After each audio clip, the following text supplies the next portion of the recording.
Selamat siang, Om Swastiastu, Assalamualaikum warahmatullahi wabarakatuh. Salam sejahtera untuk kita semua. Perkenalkan, saya Wilhelmina Olok, mahasiswa Pasca Sarjana kelas Denpasar. Saya mau mempresentasikan makalah saya tentang konseling lintas budaya, tentang perkembangan identitas kultural atau ras.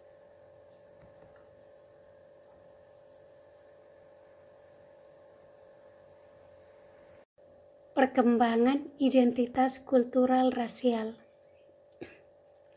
Proses perkembangan identitas kulit hitam oleh Cross pada tahun 1971, pada tahun 1972, Hall dan kawan-kawan menyebutkan proses yang terdiri atas 4 tahap. Mula-mulanya 5, di mana orang kulit hitam di Amerika Serikat berpindah dari sebuah kerangka acuan kulit putih ke kerangka kulit hitam positif. Menghadapi, imersi, dan internalisasi. Tahap pra-menghadapi dicirikan oleh individu-individu yang secara sadar atau tidak sadar menilai rendah ciri hitam mereka dan pada waktu yang sama menghargai nilai-nilai kulit putih. Pada tahap menghadapi semua 2 tahap mulai berlangsung. Yang pertama, individu menghadapi krisis yang mendalam atau peristiwa yang mendatang, modus berpikir dan perilaku sebelumnya. 2. Orang yang berkulit hitam mulai menginterpretasi segala sesuatu sehingga menyebabkan pergeseran cara pandang. Cross mengemukakan bahwa pembunuhan Martin Luther King adalah pengalaman yang sangat besar. Pengaruhnya terhadap kebanyakan orang kulit hitam. Orang dalam tahap ini mengalami perasaan bersalah dan marah karena telah mengalami cuci otak di dalam masyarakat kulit putih. 3. Imersi. Orang menarikkan diri ke dalam kebudayaan kulit hitam. Kebanggaan kulit hitam mulai berkembang, namun internalisasi sikap-sikap positif terhadap ciri kulit hitam mereka sendiri masih kurang. Pada fase imersi, perasaan bersalah dan marah mulai merendah dengan meningkatkan rasa bangga. Yang keempat, internalisasi dicirikan oleh rasa aman ketika konflik-konflik antara identitas lama dan baru dapat diselesaikan. Perasaan anti kulit putih global merendah ketika orang menjadi fleksibel, lebih toleran, dan lebih bikultural atau multikultural. Yang pertama, tahap konformitas. Orang-orang pada tahap konformitas tampaknya memiliki ciri-ciri seperti berikut. 1. Sikap dan pandangan terhadap diri sendiri. Sikap-sikap dan pandangan-pandangan melecehkan diri sendiri. Ciri-ciri fisik dan kultural yang teridentifikasi dengan kelompok rasial atau kultural sendiri dipersepsi secara negatif, sesuai yang harus dihindari, diingkari, atau diubah.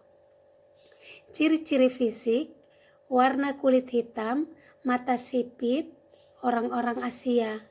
Cara berpakaian tradisional adalah sumber dari rasa malu. Mungkin ada upaya meniru apa yang dipersepsi sebagai cara-cara orang kulit putih, pola-pola kalimat, pakaian, dan tujuan mereka.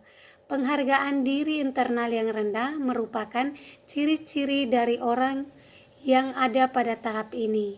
Kenyataan bahwa John memandang ciri kulitnya yang hitam sebagai halangan, sesuai yang buruk, dan sesuatu untuk diingkari adalah contoh dari proses yang tidak kelihatan tetapi sangat merusak ini. Nomor 2, sikap dan pandangan terhadap anggota sesama minoritas. Sikap dan pandangan tidak menghargai kelompok. Pandangan dan sikap budaya mayoritas tentang kelompok-kelompok minoritas juga dianut pada orang-orang tahap ini. Individu-individu ini mungkin telah menginternalisasi kebanyakan dari stereotip kulit putih tentang kelompok mereka. Misalnya, dalam kasus Hispanik, orang mungkin percaya bahwa anggota-anggota kelompoknya memiliki tingkat pengangguran yang tinggi karena malas, tidak terdidik, dan tidak pintar. Nomor 3, sikap dan pandangan terhadap anggota-anggota dan minoritas lain, diskriminatif, karena orang yang ada pada tahap konformitas cenderung sekali berjuang untuk mendapatkan identitas yang sama dengan masyarakat kulit putih. Dia tidak hanya memiliki sikap dan pandangan dominan yang sama terhadap kelompok minoritas dirinya sendiri, namun terhadap minoritas lainnya juga. Nomor 4, sikap dan pandangan terhadap anggota-anggota kelompok dominan. Sikap dan pandangan yang menghargai kelompok, tahap ini dicirikan oleh pandangan bahwa standar-standar kultural, sosial, institusional kulit putih lebih hebat. Anggota-anggota dari kelompok dominan dikagumi, dihormati, dieluk-elukan. Orang kulit putih dianggap IQ yang tinggi. Dalam autobiografi of Malcolm X, pelaku utama akan meluruskan dan berkencan dengan wanita kulit putih seperti pada kasus John. Laporan bahwa orang-orang wanita Asia telah melakukan beda plastik untuk memperbaiki matanya untuk menyamai standar kecantikan wanita kulit putih mungkin merupakan contoh dari dinamika ini, meski tidak di dalam semua kasus. Tahap disonansi. Cross pada tahun 1972 menyatakan bahwa peristiwa monumental seperti pembunuhan pemimpin utama mereka seperti Martin Luther King sering mendapat dorongan orang-orang di dalam tahap disonansi. Yang pertama, sikap dan pandangan terhadap diri sendiri. Konflik antara sikap dan pandangan yang meremehkan diri sendiri dan sikap dan pandangan yang mengapresiasi diri sendiri. Sekarang terdapat perasaan yang semakin kuat mengenai kesadaran pribadi bahwa rasisme memang ada, bahwa tidak semua aspek budaya mayoritas itu atau mayoritas adalah baik atau buruk, dan bahwa seseorang tidak dapat melarikan diri dari warisan budayanya. Untuk pertama kali orang itu menyadari bahwa adanya kemungkinan sifat-sifat positif di dalam kebudayaan minoritas dan dengan demikian perasaan bangga akan diri sendiri. Ciri yang kedua, sikap dan pandangan terhadap diri sendiri. Konflik antara sikap dan pandangan yang meremehkan diri sendiri dan sikap dan pandangan yang mengapresiasikan diri sendiri. Sikap dan pandangan terhadap anggota-anggota dari kelompok minoritas yang sama. Konflik antara sikap dan pandangan yang meremehkan dan yang menghargai kelompok. Pandangan tentang kekuatan dan kelemahan yang dominan mulai dipertanyakan ketika informasi dan kontradiktif baru diterima. Beberapa aspek tertentu dalam budaya minoritas mulai memiliki daya tarik. Misalnya, seseorang laki-laki Hispanik yang menghargai individualisme mungkin kawin punya anak, kemudian tiba-tiba menyadari bagaimana nilai-nilai budaya Hispanik yang melekat. Ciri yang keempat, sikap dan pandangan terhadap sikap dan pandangan terdapat anggota kelompok dominan. Konflik antara sikap yang menghargai dan yang meremehkan kelompok, orang pada tahap ini mengalami kesadaran yang semakin tinggi bahwa tidak semua nilai kultural dari kelompok dominan bermanfaat bagi dirinya. Ini terutama berlaku ketika orang dari kelompok minoritas mengalami diskriminasi pribadi. Tahap ketiga yaitu tahap resistensi dan imersi. Selama tahap resistensi dan imersi, 3 tipe yang paling aktif dari perasaan efektif adalah perasaan bersalah, perasaan malu, dan perasaan marah. Ada intensitas yang cukup tinggi dalam perasaan bersalah dan malu tentang kejadian masa lalu di mana individu minoritas telah merupakan kontributor dan peserta di dalam penindasan kelompok sendiri dan kelompok minoritas lainnya. Jawaban-jawaban terhadap pertanyaan ini menimbulkan bersalah, malu, dan marah. Yang pertama, sikap dan pandangan terhadap diri sendiri. Sikap dan pandangan yang menghargai diri sendiri individu minoritas pada tahap ini berorientasi kepada penemuan sendiri tentang sejarah dan kebudayaan sendiri. Ada upaya aktif mencari informasi dan artefak-artefak yang meningkatkan perasaan identitas dan harga diri orang tersebut. Ciri kedua, sikap dan pandangan terhadap anggota minoritas yang sama. Sikap dan pandangan yang menghargai kelompok, individu mengalami suatu perasaan identifikasi yang kuat dan komitmen terhadap kelompok minoritasnya ketika informasi yang mendukung kelompoknya diperoleh. Yang ketiga, sikap dan pandangan terhadap mereka, kelompok minoritas yang berbeda konflik antara perasaan empati terhadap pengalaman minoritas lain dengan perasaan etnosentrik. Sementara anggota-anggota pada tahap ini mengalami perasaan yang semakin meningkat dengan orang-orang dari kelompok-kelompok lainnya. Etnosentrisme yang kuat juga berkembang.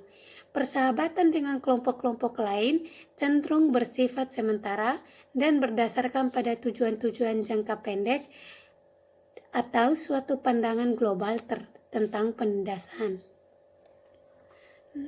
Sikap pandangan terhadap kelompok dominan. Sikap dan pandangan yang meremehkan kelompok. Individu minoritas cenderung mempersepsikan masyarakat yang dominan sebagai penindas dan kelompok di atas penderitaan kelompok minoritas di Amerika Serikat, dicirikan dengan penarikan diri dari budaya dominan dan memperdalam pengetahuan tentang warisan-warisan kultural sendiri. Juga ada kemarahan dan permusuhan terhadap kulit putih. Ada perasaan tidak percaya dan tidak suka terhadap semua anggota kelompok dominan dalam demonstrasi dan perasaan anti kulit putih. Tahap keempat yaitu tahap introspeksi. Ada beberapa faktor tampaknya bergabung bersama dalam menggerakkan individu dari tahap resistensi dan imersi ke tahap introspeksi. Yang pertama, individu mulai menemukan bahwa tingkat intensitas perasaan ini, dalam hal ini marah terhadap masyarakat kulit putih, sering secara psikologi dan tidak memungkinkan seseorang untuk benar-benar memfokuskan energi untuk memahami diri mereka sendiri atau kelompok rasial kulit mereka. Nomor 2, individu minoritas mengalami perasaan-perasaan tidak puas dan tidak senang dengan pandangan kelompok yang mungkin agak kaku pada tahap resistensi dan imersi. Sering untuk menyenangkan kelompok, individu yang punya budaya yang berbeda disuruh untuk menekan otonomi individual dan pikiran individual untuk mendukung tujuan bersama kemasyarakatan kelompok. 5. Tahap kesadaran integratif. Orang-orang pada tahap ini telah mengembangkan perasaan aman dan sekarang dapat memiliki dan menghargai aspek-aspek unik dari budaya mereka serta aspek-aspek dari budaya Amerika Serikat. Budaya minoritas tidak selalu konflik dengan cara-cara kultural dominan kulit putih. Sekarang ada pandangan bahwa ada aspek-aspek yang dapat diterima dan tidak diterima dalam sebuah budaya, dan bahwa adalah sangat penting bagi orang dalam tahap ini untuk dapat meneliti dan menerima atau menolak aspek-aspek dari suatu budaya yang dipandang tidak baik.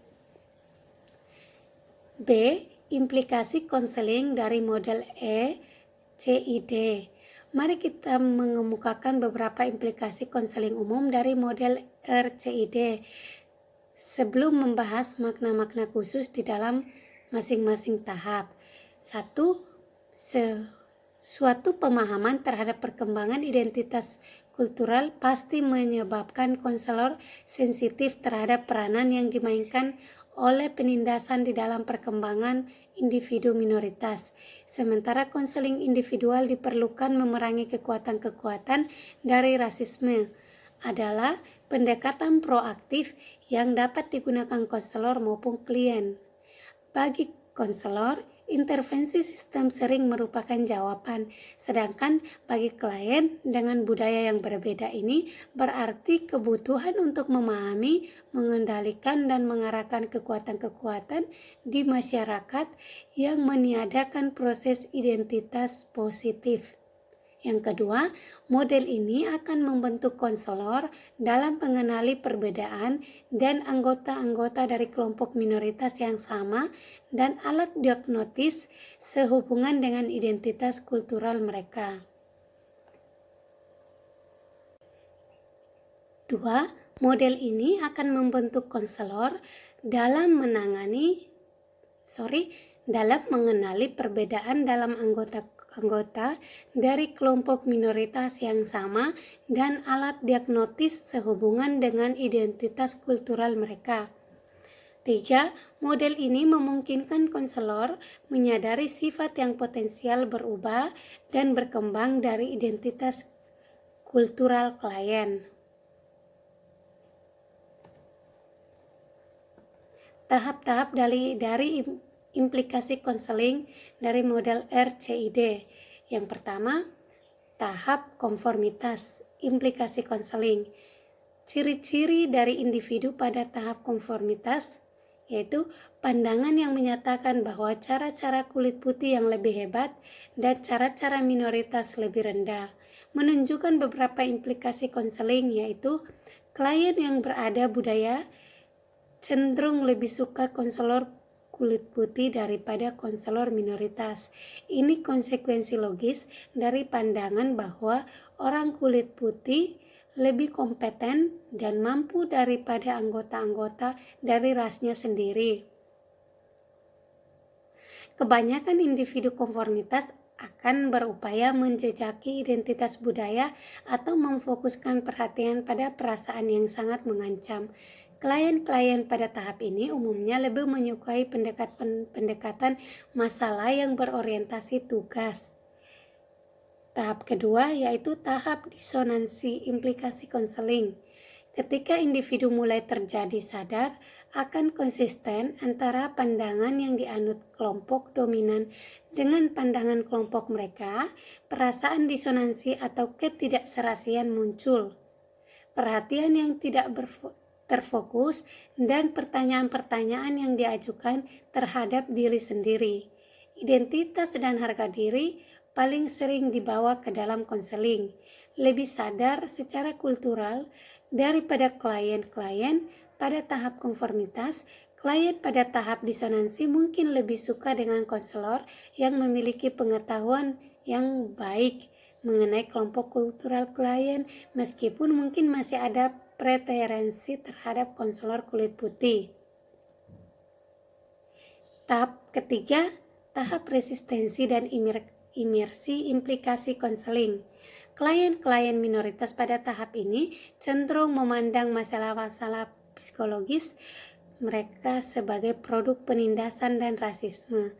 Hanya isu-isu rasisme yang merupakan bidang yang sah untuk dijejaki dalam konseling.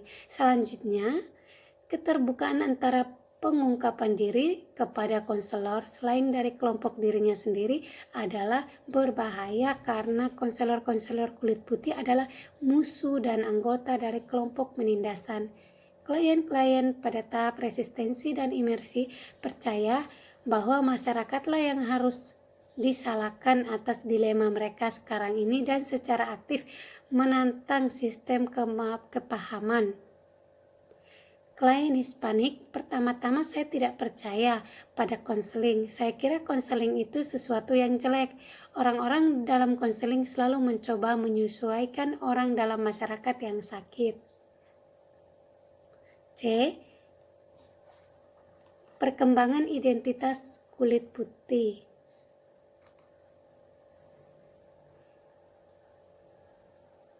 Apapun identitas, rasa tahu budaya, ras atau budaya, konselor tahapnya cenderung memberikan implikasi utama bagi klien dan proses konselor.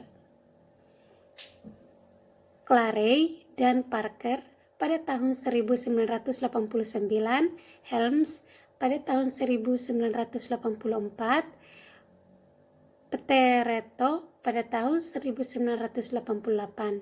Konselor minoritas pada tahap konformitas mungkin sengaja dan tidak sengaja. A. Memperkuat perasaan klien konformitas tentang kebencian terhadap diri dan rasnya.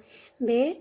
Mencegah atau menghambat klien disonan dari upaya melihat perasaan, sikap, atau pandangan yang konsisten. C. Menolak resistensi dan kemarahan klien imersi tentang rasisme. Dia adalah seorang radikal. Dan D. Mempersepsi individual yang sadar sebagai suatu perasaan yang membingungkan identitas.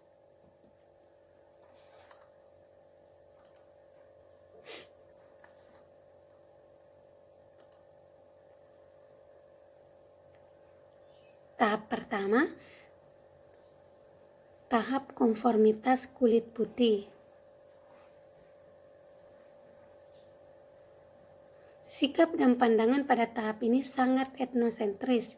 Sedikit sekali kesadaran terhadap diri sendiri makhluk yang rasial. Menurut Poteroto pada tahun 1988, pandangan dalam Universitas Perilaku yang mengatur nilai dan norma terhadap pengetahuan yang akurat, tahap konformitas kulit putih. Sikap dan pandangan pada tahap ini sangat etnosentris, sedikit sekali kesadaran terhadap diri sendiri makhluk yang rasial. Menurut Potereto pada tahun 1988, pandangan dalam Universitas Perilaku yang mengatur nilai dan norma terhadap pengetahuan yang akurat dan terbatas tentang kelompok etnik lain. Namun sebagian besar pengetahuan mengenai konformitas terhadap stereotip sosial. Menurut Hardiman pada tahun 1982, tahap ini sebagai penerimaan akan keunggulan orang kulit putih dan pandangan bahwa budaya kulit putih adalah budaya yang sangat maju dan budaya-budaya lainnya primitif atau rendah. Pada tahap kedua, tahap disonansi pada kulit putih. Gerakan ke arah tahap disonansi terjadi ketika orang kulit putih dipaksa untuk menangani inkonsisten yang telah dipecah-pecah atau menghadapi infonansi atau pengalaman yang berbeda dengan penolakannya. Orang kulit putih yang memasuki tahap introspeksi cenderung telah melewati dan ekstrim identitas kulit putih sehingga penolakan kulit putih seperti gerakan bandul yang berayun dari satu ujung ke ujung lain. Orang menyadari bahwa identitas kulit putih seseorang dapat didefinisi dengan faktor-faktor eksternal yang sederhana. Orang kulit putih pada tahap ini mengalami perasaan puas sehubung dengan identitas rasial atau kulturalnya. Eksplorasi budaya kulit putih dan aspek-aspek yang bersifat eksploitatif dan memperkuat diri sendiri adalah aspek yang akrab dari tahap ini. Orang pada tahap ini tidak lagi menolak tanggung jawab pribadi dalam memperluas rasisme, namun cenderung tidak dapat digerakkan oleh perasaan bersalah atau dipancing kemarahan. D. Peringatan atau batas-batas dalam pengembangan model-model identitas rasial atau kultural. Di sini ada peringatan atau batas-batas. Dalam mengusul model RCI. D. Peringatan atau batas-batas dalam pengembangan model-model identitas rasial atau kultural. Jadi dalam pengembangan model-model identitas rasial atau kultural ada batas-batasnya. Dalam mengusulkan model RCID, Kita telah sangat sadar akan beberapa keterbatasan yang perlu dipertimbangkan oleh pembaca.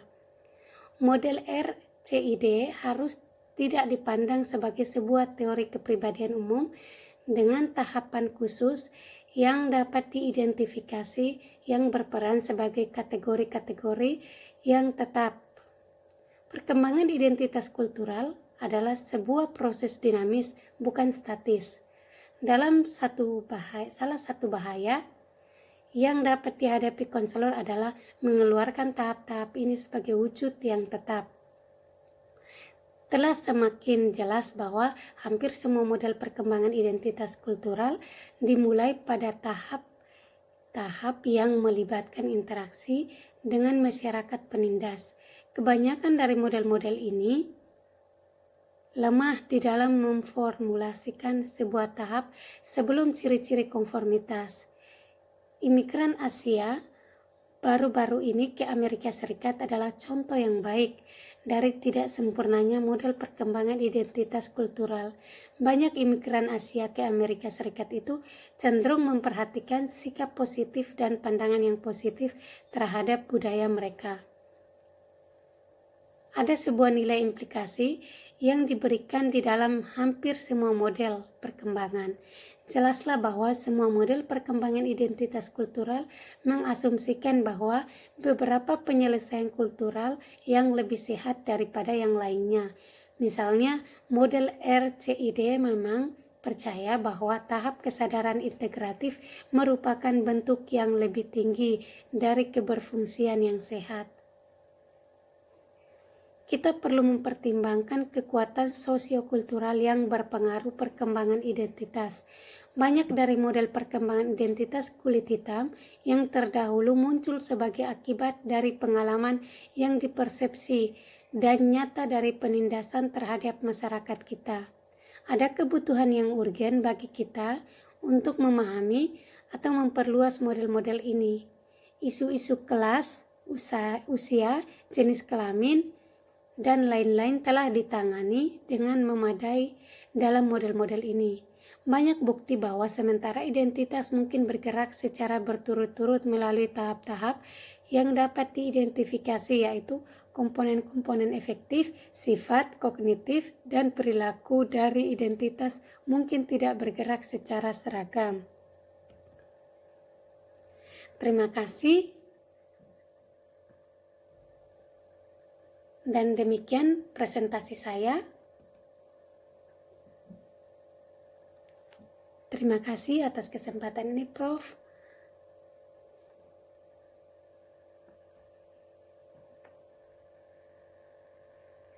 Terima kasih atas presentasi saya tentang perkembangan identitas kultural atau ras dalam konseling lintas budaya, Prof. Mohon masukan dan koreksinya. Om Santi Santi Om.